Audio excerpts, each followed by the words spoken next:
Bom, para falar mais sobre esse assunto, os alertas, as explicações, gentilmente nos atende o ex-secretário da Saúde do Estado de São Paulo, o médico infectologista Jean Gorenstein. Doutor, como vai? Mais uma vez, é uma honra receber o senhor aqui na programação da Jovem Pan. Bem-vindo. Bom dia, Tiago. Bom dia a todos os amigos da Jovem Pan. É um prazer poder estar aqui de novo com vocês. Nós que agradecemos. Doutor, são inúmeros os aspectos para a gente tratar aqui, mas eu me lembro que no início dos anos 2000 nós tivemos também uma crise, com as autoridades falando sobre o avanço da gripe aviária, mas naquele início de década a mortalidade não foi tão grande, ou talvez foi, mas o número de casos foi muito baixo. Tem como comparar aquele período com esse? Quais são os alertas que nós temos que fazer para os ouvintes espectadores da Jovem Pan? O que houve, na verdade, no início dos anos 2000 foi realmente uma epidemia de gripe aviária que aconteceu na China. Lembrando que a China acaba sendo um grande celeiro de produção de vírus e não foi diferente aqui com a gripe aviária, o H5N1, fazendo então com que as medidas que foram tomadas de forma rápida, imediata pelas autoridades chinesas, permitiram que outros países não fossem comprometidos. Naquela oportunidade, nós tivemos 680 pessoas infectadas, realmente um índice de mortalidade altíssimo, superior a 50%, portanto, uma doença muito grave, muito mortal, e que fez com que, naquela oportunidade, mais de 1 milhão de aves fossem abatidas, todas aquelas que tivessem, sim, entrado em contato. Então, nós tivemos uma restrição da gripe aviária naquela localidade, diferente do que nós estamos tendo agora. Nós vimos já na América do Norte, nós estamos aqui com Bolívia, Paraguai, Uruguai, Argentina e agora o Brasil. Portanto, nós estamos tendo uma apresentação, uma facilitação, talvez até porque essas aves migratórias, elas que naturalmente fazem o seu voo de uma região para outra, principalmente por conta do clima, fazendo com que elas migrem para outras regiões, tenham uma infestação maior e, com isso, uma disseminação. Felizmente, a transmissão da gripe aviária das aves para os humanos, ela é muito pequena. Aonde que ela realmente passa a acontecer? E como nós vimos, especialmente em comunidades rurais, onde essas aves, elas aterrissam para beber água, para repousar, e elas entram em contato com as outras aves. Aqueles ambientes mais rústicos, em que famílias convivem, portanto, com essas aves, são de maior risco para que essa contaminação interhumana possa eventualmente acontecer. E por isso, criar esse centro operacional de contingência é fundamental para identificar, rastrear as localizações destas aves que foram comprometidas, infectadas e que morreram. Imediatamente as pessoas que entraram em contato com essas aves, sejam sintomáticos ou não, sejam colocados em isolamento ou em quarentena, e à medida que o abate também necessário no seu entorno. Nós, nesse momento, e felizmente pela rápida ação do Ministério da Agricultura, Pecuária, do Meio Ambiente e também da Saúde, nós não tivemos o comprometimento das aves em granja, porque isso comprometeria também não só a questão comercial, mas as pessoas que lá também trabalham. Doutor, puxando ainda essa linha, como o Tiago disse, o vírus ele já foi identificado há muitos anos e não há essa transmissão interhumana, mas existe a possibilidade desse vírus ele ganhar capacidade para isso? Existe essa preocupação? Todo vírus, Elisângela, bom dia para você também. Todo vírus, ele para ficar vivo, ele depende de um organismo, de um corpo, seja de um animalzinho, seja de um ser humano, porque ele se multiplica ali. Se ele tem uma multiplicação muito intensa e mata o seu, que nós chamamos de hospedeiro, ele não é um bom vírus, ele não vai ter a capacidade de adaptação e, com isso, logicamente, a viabilidade de mais transmissão.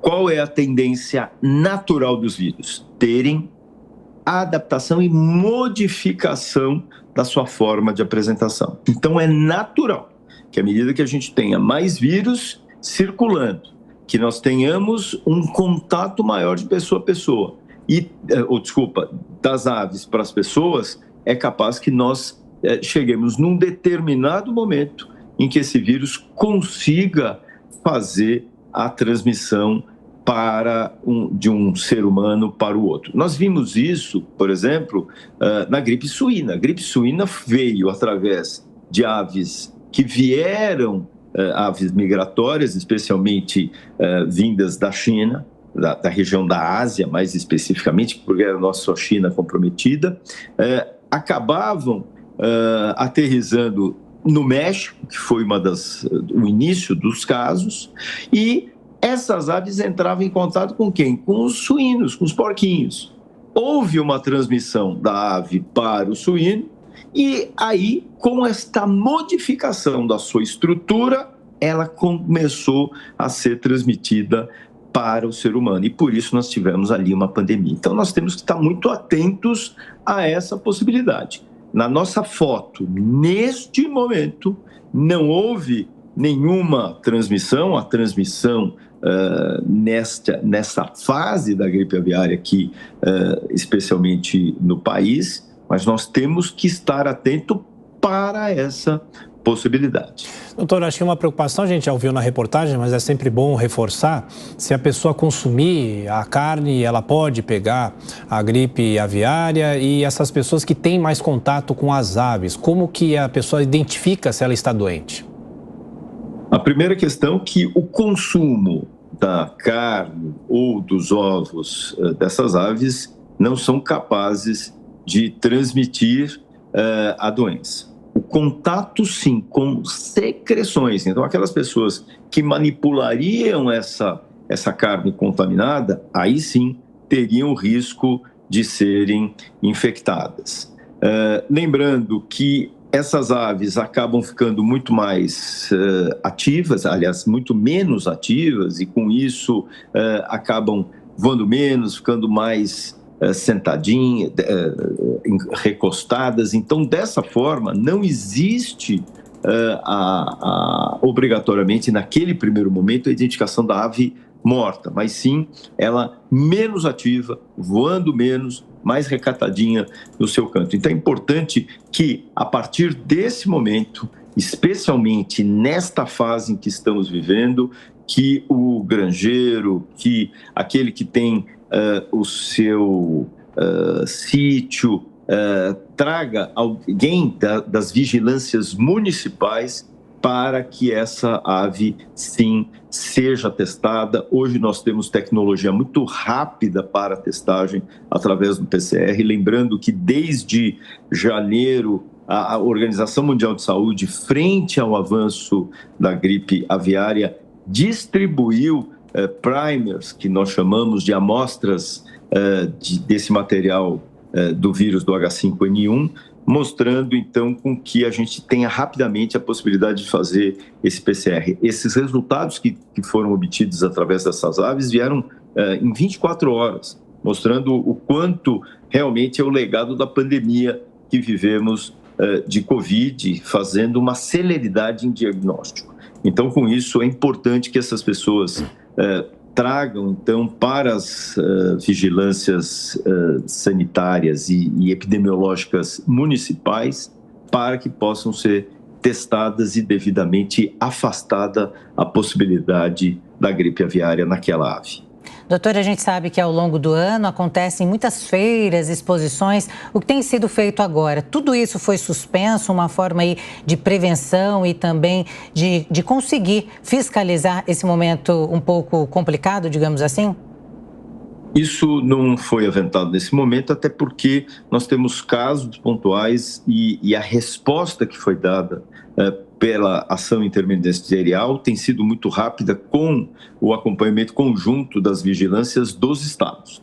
Então, nesse momento, nós temos a possibilidade de ter ações conjuntas, monitoradas e compartilhando tanto informações quanto identificação, eventualmente, de aves que possam ser encontradas em parques, em propriedades privadas como sítios e fazendas, e dessa forma as ações estão sendo feitas de forma muito célere, e é isso que faz a diferença e fez, talvez inclusive na própria América, em que essa ação não foi estruturada, impedindo então com que essas aves que ali estivessem migrassem para outras regiões. Dr. Jean Gorenstein, a gente falou sobre a crise aviária do começo dos anos 2000, isso ressaltou da alta mortalidade. Por que essa mortalidade naquela época foi alta e se agora pode ser também? Ela se mantém alta. Por que ela é assim? Porque ela promove um vírus novo que encontra pessoas que não estão devidamente protegidas, inclusive o próprio Instituto Butantan, desde janeiro, começa a desenvolver uma vacina através exatamente dessas amostras que foram fornecidas pela Organização Mundial de Saúde, e dessa maneira a proteção com vacina, se eventualmente for assim necessário. Como disse, nesse momento, vírus novo, encontrando uma pessoa susceptível, não protegida, óbvio, ela acaba causando o que nós chamamos uma viremia, uma quantidade de vírus circulante muito intensa. E a partir do momento que ele faz uma viremia muito maior, a chance de doença mais grave, e é o que realmente se encontra na maioria desses casos, não são casos leves, não só é um narizinho escorrendo, uma dor de garganta, são quadros que têm um comprometimento sério do padrão pulmonar e que acabam levando à mortalidade exatamente devido à gravidade, especialmente em alguns grupos. Pessoas mais idosas, pessoas com algum problema na sua imunidade, facilitando, então, essa agressividade de doença. Diferente do que nós vimos no coronavírus, nós temos o oseltamivir, que tem como resposta 70 dias, 70% em termos de proteção contra a gripe aviária. Então, também, de alguma forma, nós temos um antiviral que pode ser usado para aqueles que entraram em contato com esses animaizinhos e ainda sequer desenvolveram doenças, ou que eventualmente iniciem qualquer sintoma. Doutor, fala-se muito da pandemia da gripe aviária. Há como se preocupar ou ainda é cedo para falar sobre isso? Hoje a gente está falando de pandemia especialmente restrita às aves silvestres, aves marinhas, é o que nós vimos no Chile. Das 16 regiões do Chile, hoje 12 delas têm comprometimento, inclusive de leões marinhos, só para se ter uma ideia.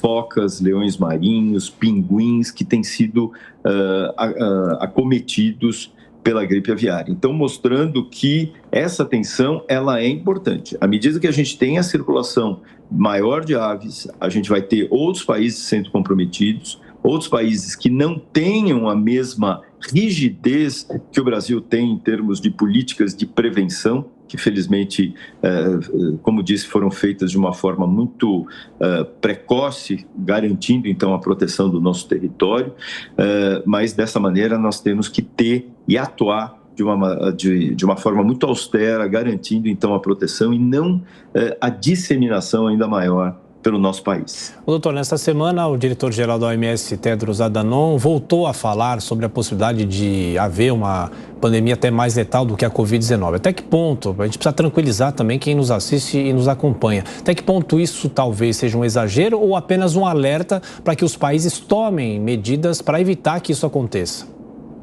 Infelizmente, nós acabamos vendo que grande parte do mundo não tem uma política vacinal como o Brasil teve.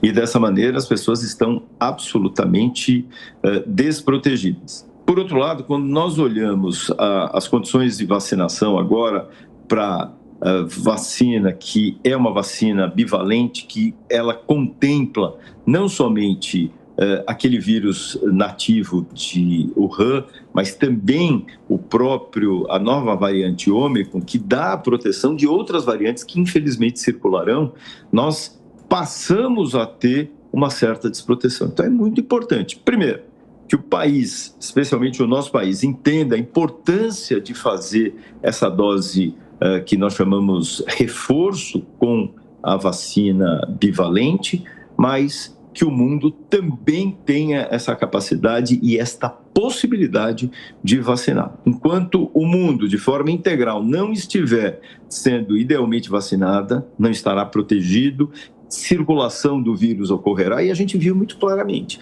À medida que mais circula o vírus, maior é a chance dele mudar o seu material genético e, com isso, criar novas cepas.